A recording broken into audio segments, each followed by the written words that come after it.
Okay, so hello and welcome to our remote online teaching. Now, since we can't do this face-to-face for at least the near future, we can do these in a series of recordings. So what I'm doing is I'm going through my lecture decks and I'm going to talk through them as well as some of the in-class demos, which I have separately recorded.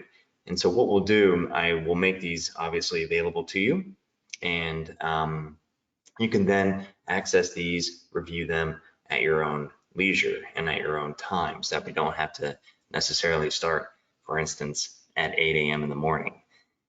All right, so let's get going. So the chapter that we're going to be talking about today is, well, chapter 7 in your book, and it's titled Gas Laws, State Changes, Solubility, and Lipids.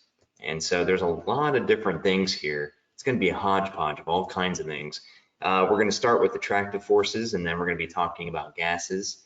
We're going to move to liquids and solids. Then we're going to be mentioning and looking at that relationship of attractive forces and solubility. We're going to segue then into dietary lipids and then the forces and the cell membrane, different types of structures that we might have there. So I think this will be very complementary perhaps to what you're already learning, maybe in your physiology classes or in another type of lecture if you had a little bit of chemistry before, but there's going to be some things that will definitely be new. So let's start off then with intermolecular forces. So there's at least 1, 2, 3, 4, 5 different primary types of intermolecular forces. You start off with London forces, and these are also known as van der Waals forces or dispersive forces sometimes. Here in your book, it's referred to as London forces, and also in Mastering Chemistry, that might also be referred to as the same thing. And that is the weakest of the 5 forces that we will be discussing. There's the second weakest, or I guess next strongest, however you want to look at it, the dipole-dipole type of forces. And so if you're considering anything with a dipole, then you're going to be knowing and realizing that you're going to have some polar molecules under discussion. And then we have hydrogen bonding. And hydrogen bonding is a bit stronger than the dipole, but it's definitely weaker than the ion dipole intermolecular force, which is the next strongest. And then, of course, the strongest in this list that I have here is the ionic attraction. So what we can do is we can actually talk about each one of these in a little greater detail. So the types of intermolecular forces that will be considered the weakest will be the London forces. The next weakest will be the dipole. But the London forces are very commonly known as just straight carbon chain molecules, really, just polymers of these kinds of things. Anything that can just basically, it doesn't have much of a reaction, but it will layer against itself. This is very common with plastics, of course, including like saran wrap and things. These are very commonly, properties of any nonpolar molecule, but to be honest with you, all molecules exhibit these London forces. They may be the weakest relative to some of the other intermolecular forces, but don't let that fool you. So just because we see here on the screen that we have some carbon chains, and it looks like we just have essentially aliphatic systems here, or just carbons and hydrogens, all molecules exhibit at least some degree of London forces. Again, if it's not the most primary force that the molecules are exhibiting, then the London forces won't be as strong. But all molecules definitely exhibit this behavior. London forces, though, are especially pronounced in nonpolar molecules. The next weakest intermolecular force has to do with dipoles. And you can see here that this is and does have some polarity. You have the partial negative and the partial positive of the carbon and the oxygen. So in this carbonyl, and what we have here is an example of aldehyde, where we have the carbon oxygen CHOH2. This is the aldehyde molecule. It is polar along the direction of that carbonyl structure. You have a partially positive carbon, you have a partially negative oxygen. Nearby, adjacent formaldehyde molecules are going to be attracted to each other by virtue of those charges. You have that partial negative on the oxygen of one molecule interacting with the partial positive of the carbon from that carbonyl of a separate formaldehyde molecule, for instance. So this would be an example of a dipole-dipole interaction. The orientation and the pull on the electron density is obviously pointing towards the delta negative, and that is then obviously drawing attraction from the partial positive of the carbon of one molecule to the partial negative oxygen in the carbonyl of another molecule here in this example. So this would be an example of a dipole-dipole interaction. What about hydrogen bonding? What does that look like? What that looks like is that although you have, again, polar molecules, just like how we had for the dipole-dipole example, where that was, for instance, formaldehyde, here, let's just consider just basic plain old water, H2O. In this particular case, the partial positive is going to be established with a completely separate hydrogen from a different neighboring water molecule. And the partial negative then still resides on a different molecule, but at the oxygen atom. So that interaction between those two gives rise to what we call hydrogen bonding. We're going to be talking a little bit more about that, but just to give you an idea on what this is looking like, you would have, again, some just partial charges. These don't have to be significantly great, but these are very strong, and this type of interaction is stronger than just your basic, your vanilla carbon-carbon bonds or your non-polar molecules, or even if you have polar molecules, say for instance of the dipole-dipole variety, like formaldehyde or even acetones, things like that.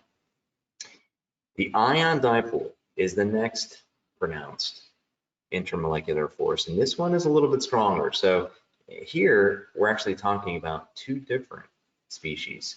Okay, so whereas we had the same molecule in the other examples of like the dipole-dipole, for instance, with a formaldehyde or even hydrogen bonding with water, here we're going to be introducing another molecule. You have water, of course, and then you have this 8 ion, right? So this would be an example of the interaction of the negative from the oxygen with the partial positive that would overall be shown with that water molecule, obviously tending more towards the hydrogens in that particular case. But by virtue of that negative on that, essentially it's, and remember this would be considered the carboxylic acid, but if it loses the hydrogen, it becomes an 8, becomes an anion, and that's negative. You have, for instance, the acetic acid here, which would lose, for instance, the hydrogen, then you'd be left with what you have, some acetate, for instance. So any kind of interaction like that, and this can also take place then even without water, and it does so in amino acid structures, and as what we're seeing here, the next strongest, the ionic attraction. So we have two different species that are having a strong interaction. You have the oxygen of one amino acid structure here on the left interacting with the amino structure on the right from another amino acid. It could be neighboring. It could be completely separate from one of the structures in a given protein. Proteins are made up of amino acids. And in fact, we'll be talking about this a little bit more momentarily. But you see that you have different charges and you have different species. So it doesn't always have to do with water, and it can definitely have positive and negative types of species. So pretty interesting from that perspective. Whenever those ions here, for this ionic attraction, whenever those do have some kind of strong pull, sometimes this interaction is referred to as a, quote, salt bridge. And I have that here in parentheses as a salt bridge. This is also discussed in your text. But that is one way to look at this. In other words, that interaction is strong enough to give rise to some kind of stability and some kind of, quote unquote, locking in of a given structure. Is it a covalent bond? No, it is ionic, and ionic bonds are non-directional, and we know that from previous discussions on that. But still, given the other atoms that are in the space, given maybe whatever solvents may be also present in this, it's almost as if there's a quote unquote bridge or some kind of direction that has been invoked in that kind of interaction. So here's an example. Let's go back to the London forces where we talk about this a little bit more. Glad cling wrap, and actually in one of my demos that I have that's in a separate video file, I do discuss, I show some of the properties of cling wrap. So anytime you're going to wrap anything, even if it's, I don't know, shoelaces around some kind of stick or something, that would be an example of van der Waals or London forces interactions. These are very important interactions, and they are very significant, even though they are the weakest.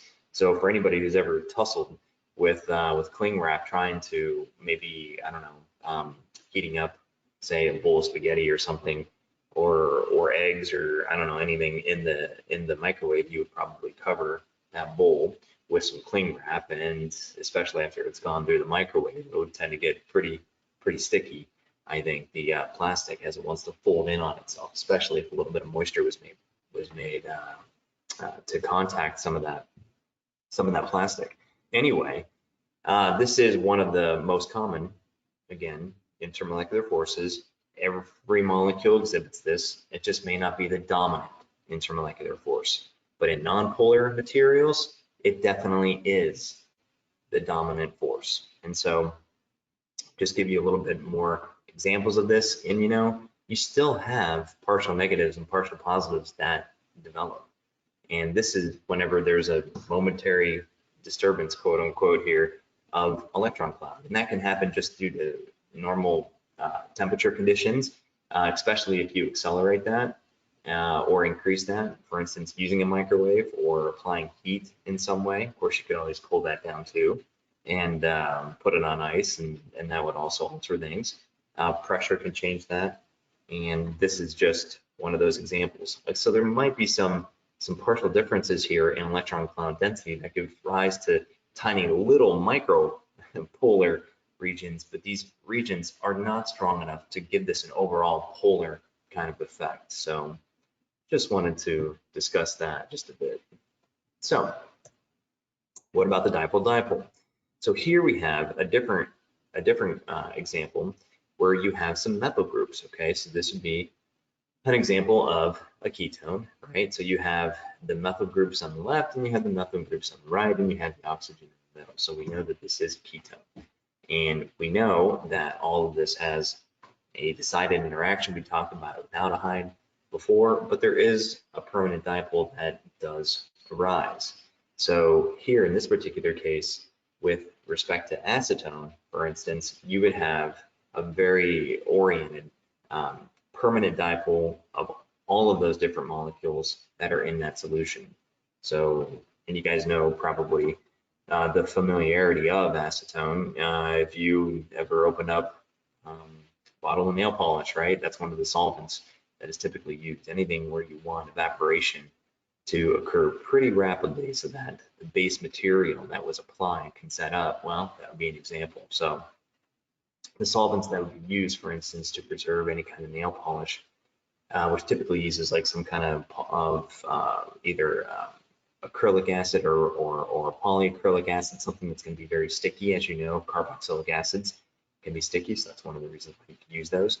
What you would want to have is a dipole-dipole type of solvent that A, will probably have high volatility, so it can evaporate faster, and B, the solvent interaction won't be too significant that it makes it more difficult for that solvent to leave that base system in order to create that hardness. For instance, in nail strengtheners, right, you would apply that system to your nail, and then you hope, and then you would want that to go away pretty fast, the solvent, so it can set up. So hydrogen bonding, this is the third type. And so you have, if you could envision a beaker and you just put some water, like how I typically do in some of my examples. That would be one example. You would have this right here with hydrogen and oxygen bonding. It almost looks like it's a crisscross shape. It's kind of interesting like that. You have the slime lab, which gives you an excellent example of what we've done before, where you have oxygen and hydrogen forming essentially cross links. in the slime lab, it was the borate that formed that linking with the polyvinyl acetate, or polyvinyl alcohol is what it was.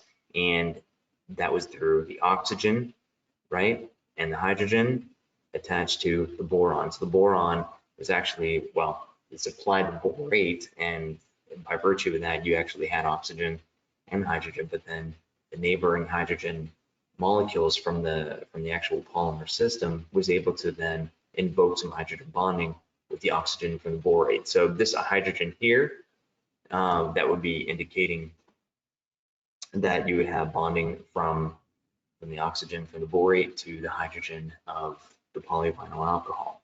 Again, the borate served as the crosslinker. Without that borate, the slime will not have set up very well. So that's the example there. In water, you have OH groups. Here you have also OH groups in the slime, just a different source, okay? Now there's two important rules for hydrogen bonding. Even though I show you in this table 7.1, and I know it's relatively small right here, I think that this is very important. So for hydrogen bonding to occur, you need two things. The hydrogen bond donor, which would be considered, it would have a partial like delta positive. That would be, for instance, the H in this beaker here where I have the H bond written.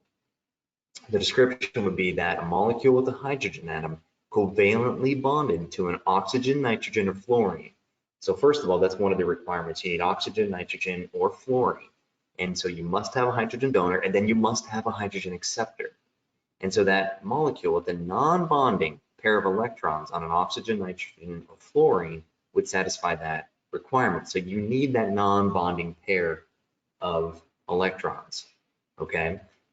Now there may be some interesting, I don't know, anomalies really, or variations of H bonds where they don't specifically hold to these kind of details. But for all intents and purposes, and what we're talking about here in this course, this is the greatest starting point and what you have to essentially know.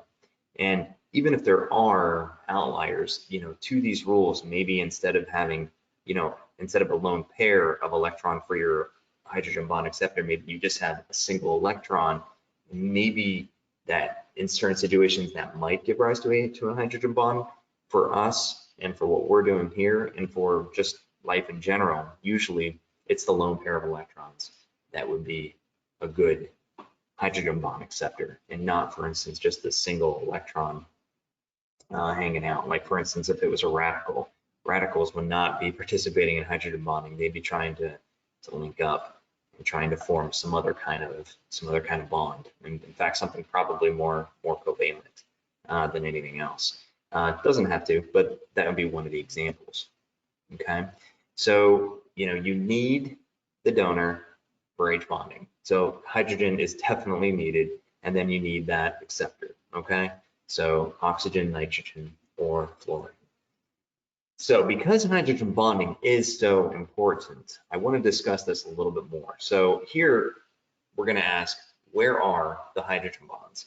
So in this molecule, you have 3 carbons. So this is some kind of, obviously, I mean, with an OH, this is some kind of alcohol, right? Some kind of propanol for sure. If you had this immersed in some other type of solvent, it could be the same. It could be, you know, just pure propanol. Maybe you had water, and if you just had water, you would have this R on this lightly grayed out, kind of like faded structures that are all about this propanol molecule. Those are gray structures, so R could be H, but in this particular case, let's just consider it to be propanol. So if you had 1, 2, 3 neighboring propanol molecules, all of those could potentially bond in a hydrogen bonding way with neighboring molecules of itself. So you have, in this particular example, 4 different propanol molecules, obviously the one highlighted in black and then 3 surrounding it in gray. And you have the hydrogen bonding indicated by the dashed lines. You have your acceptor, and then you also have your donor, okay? And notice that as you see, the oxygen has the lone pairs, and that is critical because that is what's going to essentially give rise to the hydrogen bonding with the hydrogen atom from each of those other species. So I think that that's pretty clear. So you could highlight them there with the different rectangles. I did that in red. And then you can also come to another example. Okay, so here's another example where we have this molecule, CH3CH2N, CH2CH3, okay? And this would be an example of a secondary amine structure here because you have two connections, right, with R groups to the right and left of that nitrogen atom. And here in this particular example, you're immersing this in water. So this would be an example where you have dissimilar molecules present in the same container or the same, solution, whatever that is. In this particular example, you have hydrogen again wanting to accept those lone pair of electrons from that nitrogen atom. And so again, H bonds can exist. And those, as I show you with the red rectangle, that's where those examples are. So you can have even further discussion of this, and you see this, right? You see that intermolecular hydrogen bonding in a molecule containing an ether and an alcohol group, it can still be done. You can have intermolecular hydrogen bonding between acetone and water. I mean, that's commonly done too. You also have intermolecular hydrogen bonding between ethanol and water. And so there's a lot of different examples, and A was going to be your acceptor, B or D, as they show it here, is the donor.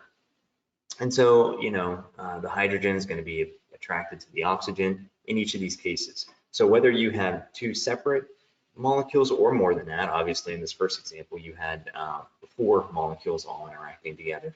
And in the second example I showed you with the secondary amine, you have 3 molecules. So 3 molecules, and you have, by virtue of this kind of structure, you have 2 hydrogen bonding examples, and then, the list goes on. So there's different ways of looking at this. So I just highlighted the red rectangle there for the intermolecular hydrogen bonding. Again, this is all within the same molecule. No other solvent was required. Here you had different hydrogen bonding, and I'm showing you that with the different rectangles. Most importantly, for biological purposes, hydrogen bonding is what keeps the DNA helical structure together. Neighboring residues share that kind of accepting and donating kind of interaction that gives rise to now what we're talking about here, that type of hydrogen bond behavior. So whether it's an OH bond or whether it's an NH type of bond, those hydrogen bondings can occur and do occur and are responsible for helping to establish the helical integrity of the DNA molecule. So hydrogen bonding is obviously very important. So let's not think that that's one of the weakest. Again, in the strength of these 5 intermolecular forces, it ranks right in the middle. And we already know that even nonpolar interactions, do have some strength. Here in this particular case, you still have great strength then with the hydrogen bonding. So very significant interaction. I can't overemphasize that enough. All right, so let's move on then to the ion dipole example. So in this particular case, you have a solution of sodium chloride, for instance. So you have water molecules, and that's shown here in this bubble cartoon. You have the gray parts of these bubbles indicating the hydrogen. You have the oxygen as the red, and that, both of those constitute H2O, which is water. If we were to represent sodium then, Na+ as this gray sphere, and chloride ion as this green sphere, you can start to see how some dipoles are essentially induced in that interaction. So for instance, that the oxygen, which has a partial negative charge, as noted here with that delta negative indication there by this red sphere or that bubble, essentially, it's gonna have the attraction to the positively charged sodium ion. Likewise, the chloride ion is going to have some ionic attraction to the positively, essentially slightly positively charged hydrogen atoms in the water molecule. Again, is water molecule truly charged? No, it doesn't have an overall charge, but it does have a dipole, and if it has a dipole, then you're going to have pockets of partial negative and partial positive. And all it takes is that partial negative and partial positive to exist in order to try to attract ions. So in this particular case, we would call the sodium chloride, and in particular the sodium ion, or even the chloride ion, you would call that the solute. And the solution would be the medium in which it's found. Usually the solution, or the solvent really, is going to be the one that's in the greater concentration. In this particular case, that would be water. So you have a solute and solution or solvent interaction, and that gives rise to this dipole example. If the dissolution does not occur, okay, so if you had, I don't know, if you had something that did not dissolve very well. So for instance, certain calcium phosphates, very insoluble, right? If you had certain like bone material that's made out of different types of apatites. Sometimes it's carbonate apatite, sometimes it's calcium deficient apatite, sometimes it is hydroxyapatite, sometimes it's fluoroapatite. It all depends, right? All of those, you find that in a moist environment, obviously, there is, our bodies have a significant amount of water in the blood, but that's not dissolving the bone tissue. So if the dissolution does not occur, then you would not expect then, for instance, the bone and the blood to have these ion dipole types of forces. Or if you would just want to, to take maybe a less biological approach out of that from our own bodies, but you just wanted to have like a sample of bone or tooth and you just put it in water alone, the tooth or bone does not dissolve. So if it doesn't dissolve, then it can't free up those ions, and without those ions, meaning the solute ions like calcium ions or phosphate ions, without those being present in the water molecule, then you cannot have the ion dipole intermolecular force. So that's kind of an interesting look at that.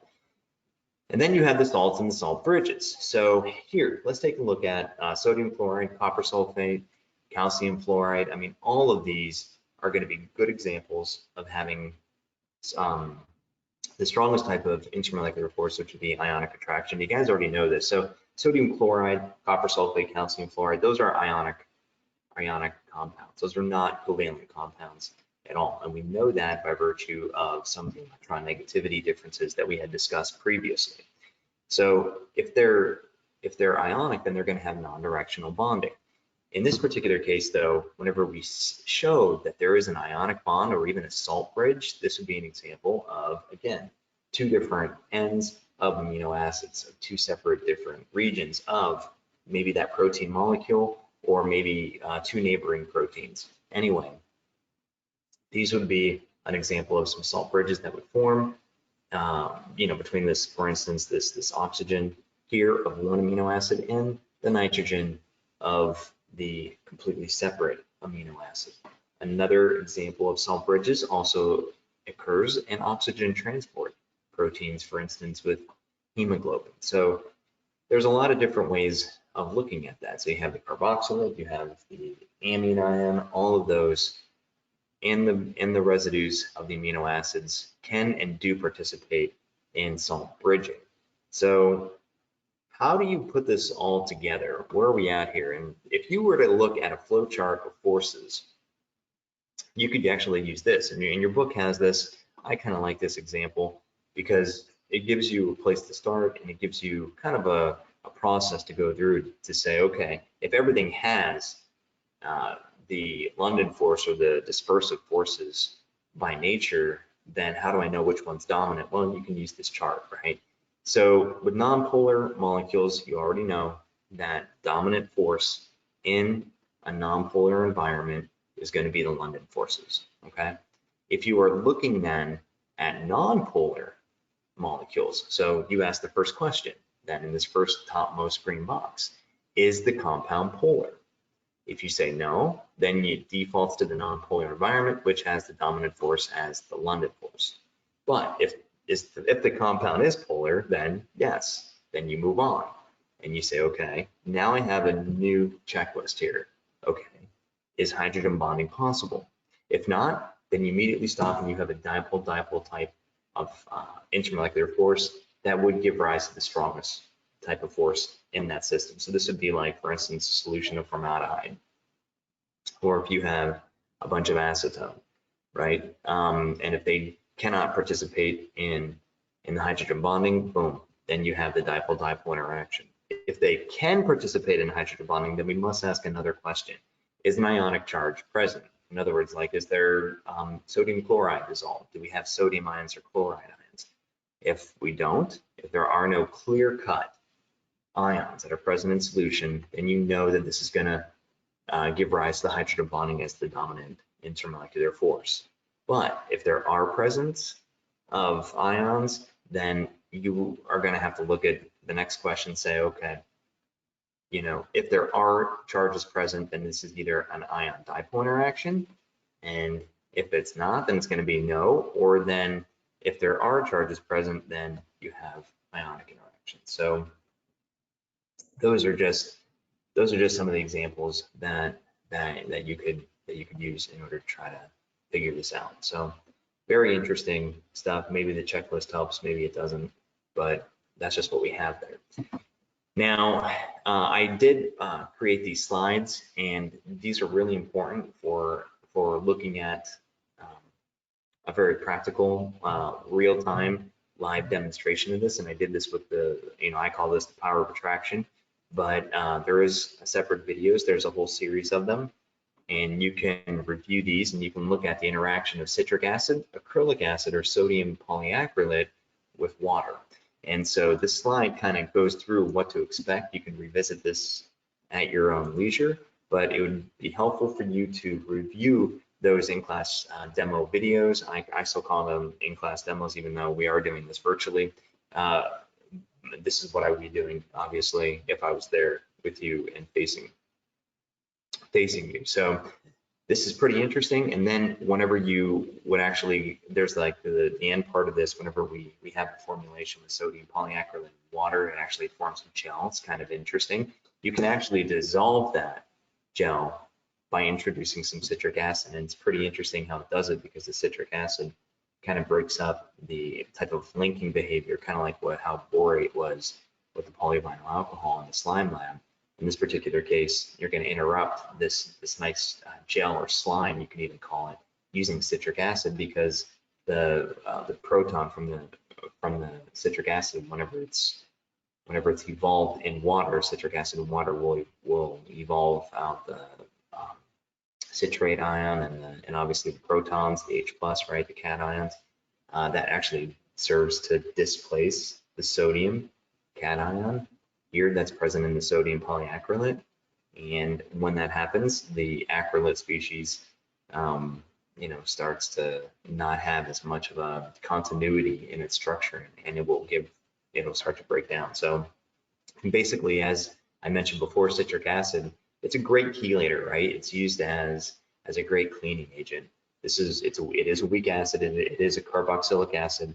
In those kinds of environments where you don't want to have a very strong cleaner, this is what it does. So citric acid, it basically claws, it coordinates to some of those hard metal ions, for instance, like calcium, magnesium, things like that. In this particular case, it's also going to attach itself to sodium in this case.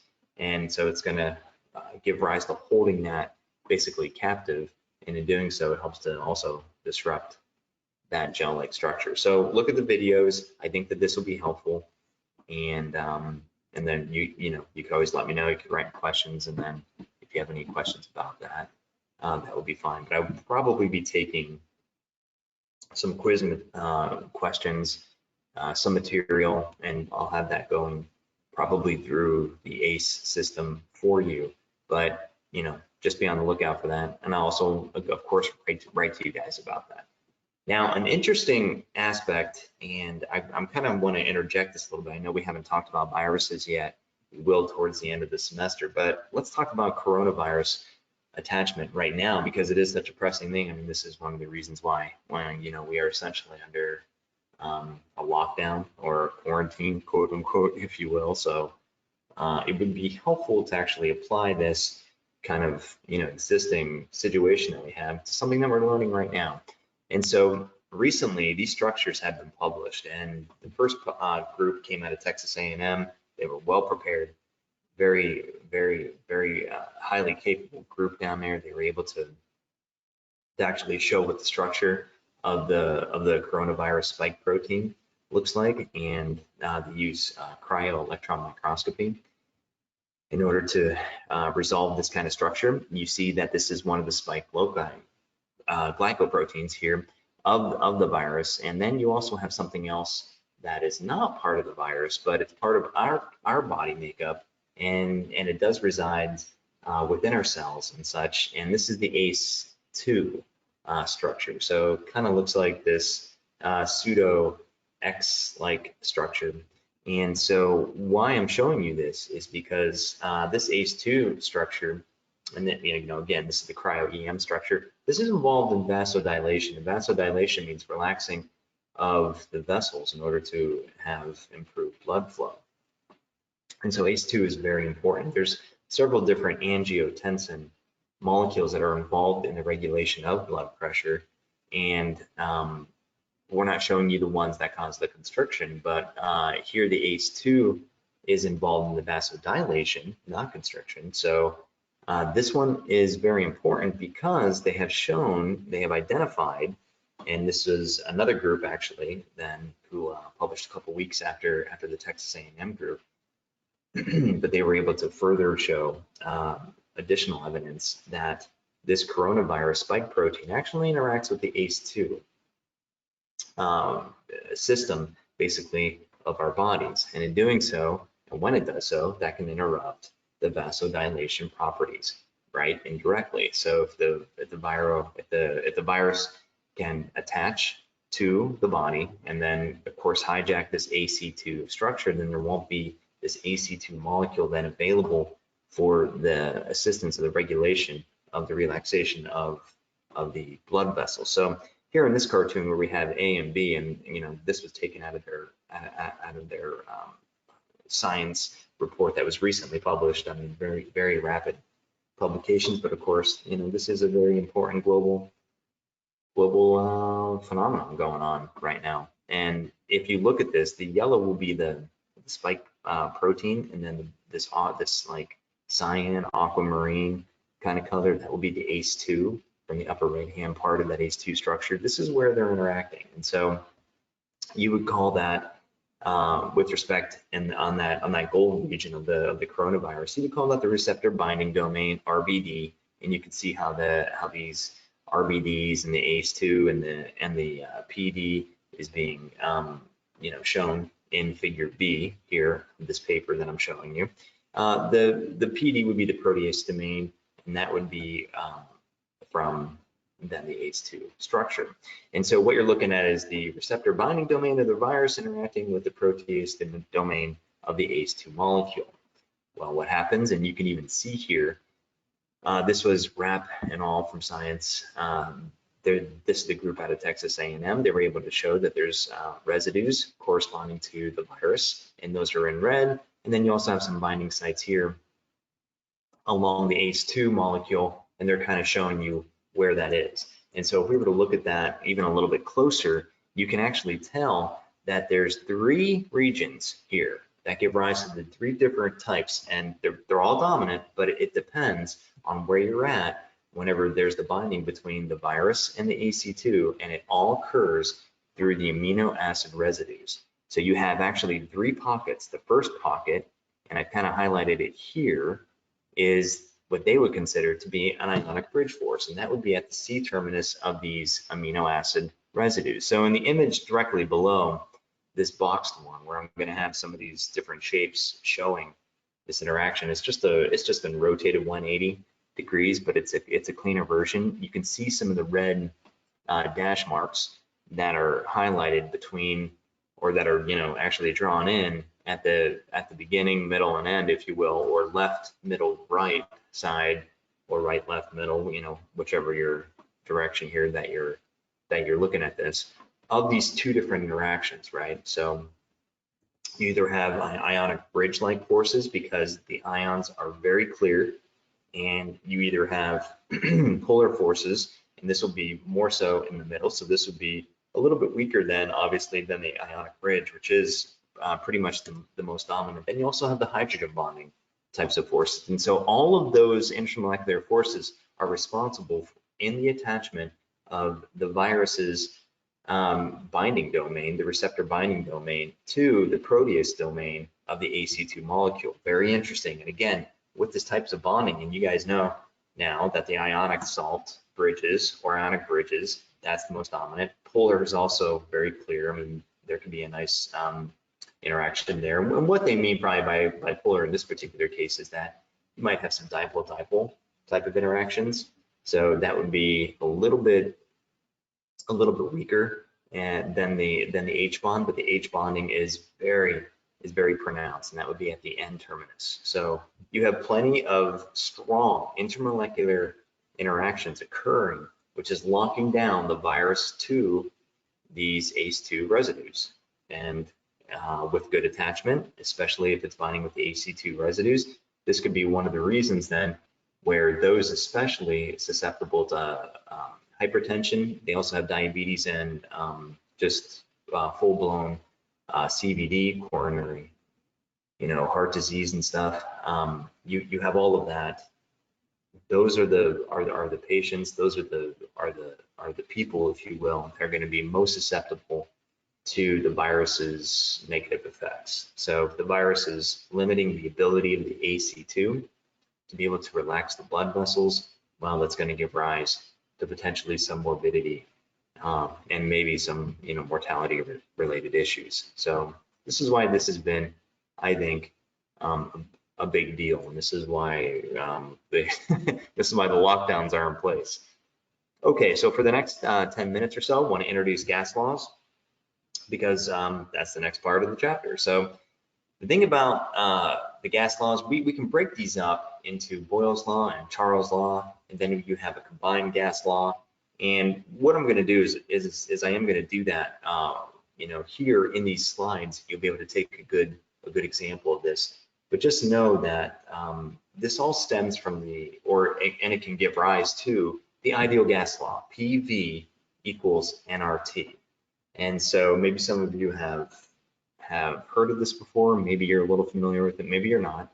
But this all gives rise to that. So Boyle's law, shows that basically if you have, pressures here, and volumes, the combination of which are always going to be equal to some kind of constant. So P times V is always going to be equal to a constant.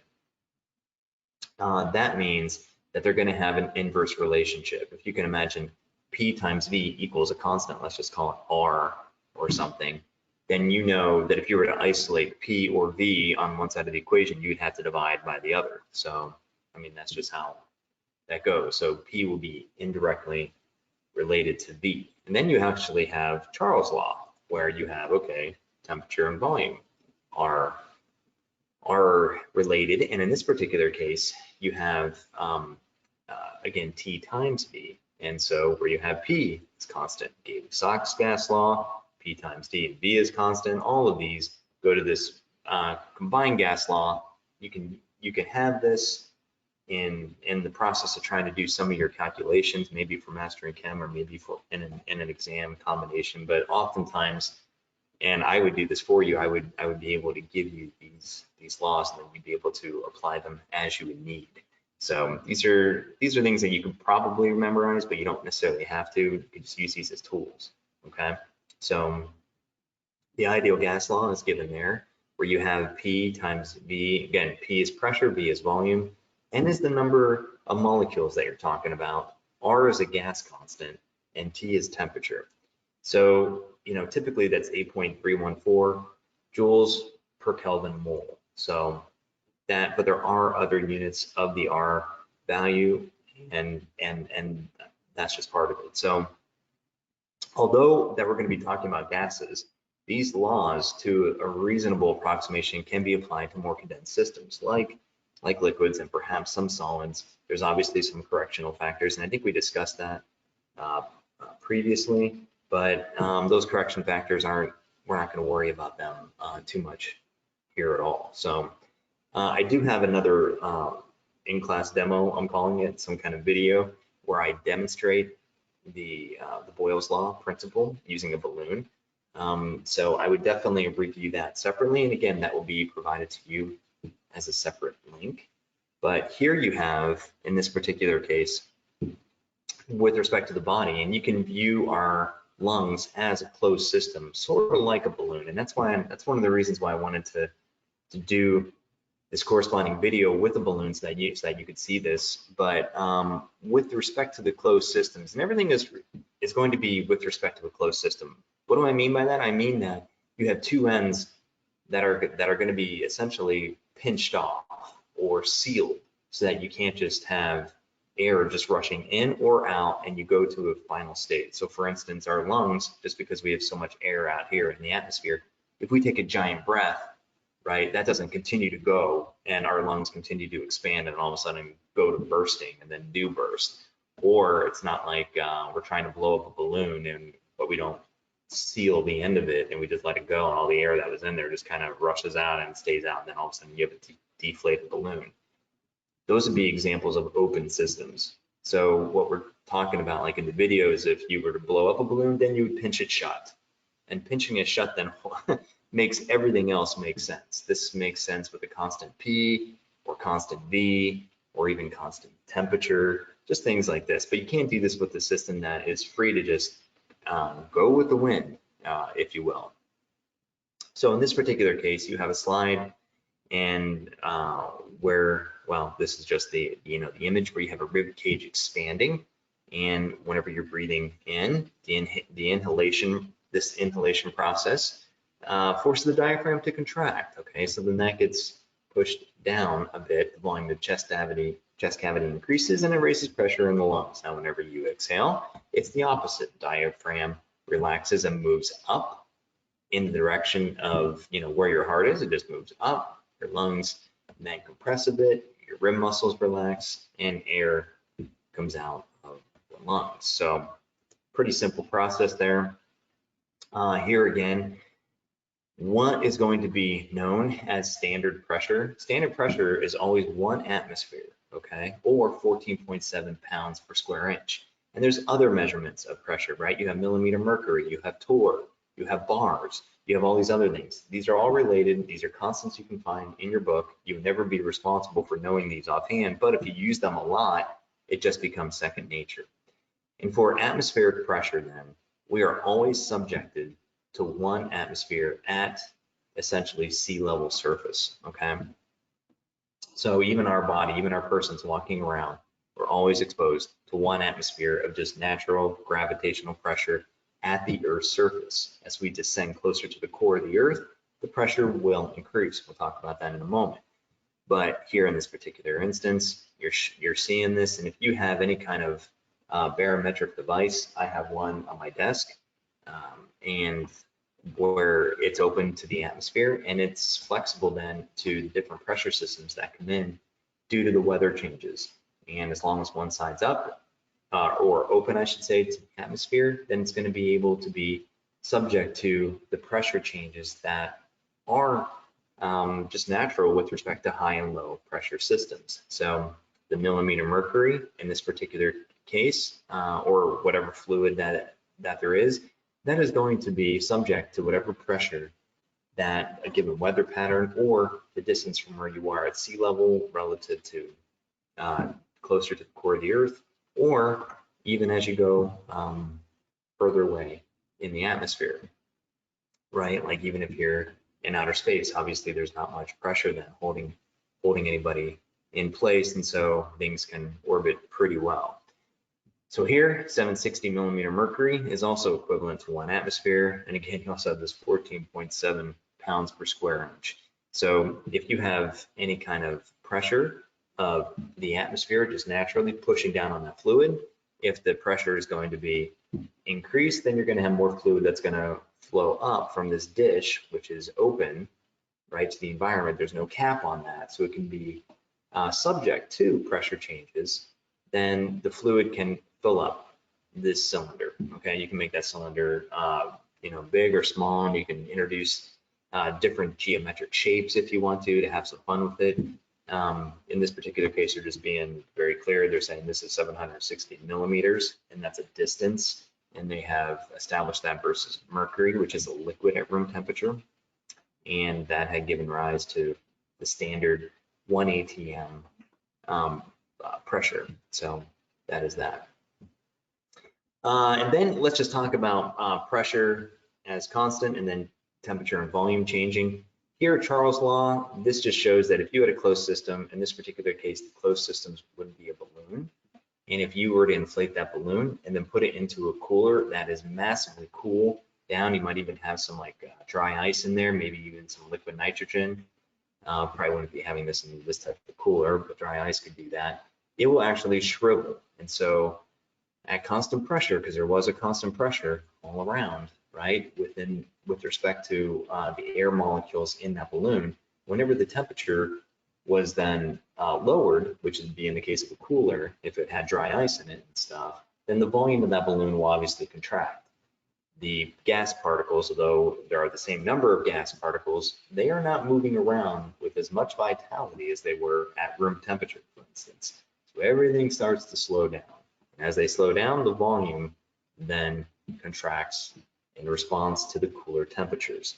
If you were gonna do the opposite and heat this up, as shown in these cylinders here, you could then apply some heat. In this particular case, you could do 200K or 400K, and you could see how the gas molecules are going to want to very much have vitality that's going to be able to push the plunger up and expand the volume. This is in response to, of course, a higher temperature relative to the lower temperature. So that's just this law. And I think then this is where we'll stop for this lesson, and we will then go further with this chapter 7 in a future lecture. So just hold on and look for the next one. Okay. Okay. Bye bye for today then.